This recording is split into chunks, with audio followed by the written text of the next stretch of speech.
ఎన్నాళ్ళైనా ఎన్నేళ్లైనా ప్రేక్షకులకి బోర్ కొట్టని జాన్రా ఏదైనా ఉందా అంటే అది ఫ్యామిలీ మాత్రమే.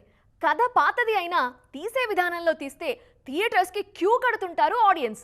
ప్రతిసారి అది ప్రూవ్ అవుతూనే ఉంది. తాజాగా 2026లోనూ ఇదే జరుగుతోంది. వరుసగా కుటుంబ కథలే బాక్సాఫీస్ దగ్గర రఫ్ఫాడిస్తున్నాయి.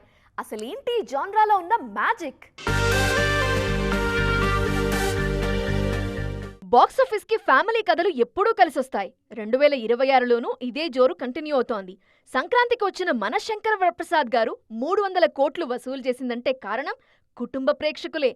అనిల్ క్రేజ్ కి మెగాస్టార్ ఇమేజ్ తోడై రఫ్ఫాడించాడు శంకర ప్రసాద్ గారు. అలానే అదే పండక్కొచ్చిన శర్వానంద్ నారీ నారీ నడుమ మురారి కూడా కుటుంబ కథా సినిమానే. ఇటు చిరంజీవి సినిమా అయినా అటు శర్వానంద్ మూవీ అయినా రెండిట్లోనూ ఫ్యామిలీ ఎలిమెంట్స్ బాగా కలిసొచ్చాయి. అందుకే థియేటర్స్కి క్యూ కట్టారు జనం. ముఖ్యంగా శర్వా ఫామ్లో లేకపోయినా ఫ్యామిలీస్కి నచ్చటంతోని నారీ నారీ సేఫ్ అయిపోయింది. అలానే తాజాగా బాక్సాఫీస్ని కుమ్మేస్తున్న మా ఇంటి బంగారం సైతం కుటుంబ కథే.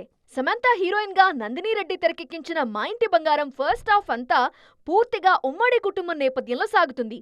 సెకండ్ హాఫ్లో యాక్షన్ పార్ట్ ఉన్న ఫ్యామిలీస్కి నచ్చే అంశాలు బాగా ఉండటంతో బంగారానికి కనెక్ట్ అయిపోయారు ఆడియన్స్. నెక్స్ట్ రాబోయే ఇరుముడి, విశ్వనాథన్ సన్స్, ఆదర్శ కుటుంబం సైతం పూర్తి స్థాయి కుటుంబ కథా చిత్రాలే. మరి వీటి ఫ్యూచర్ ఏంటో?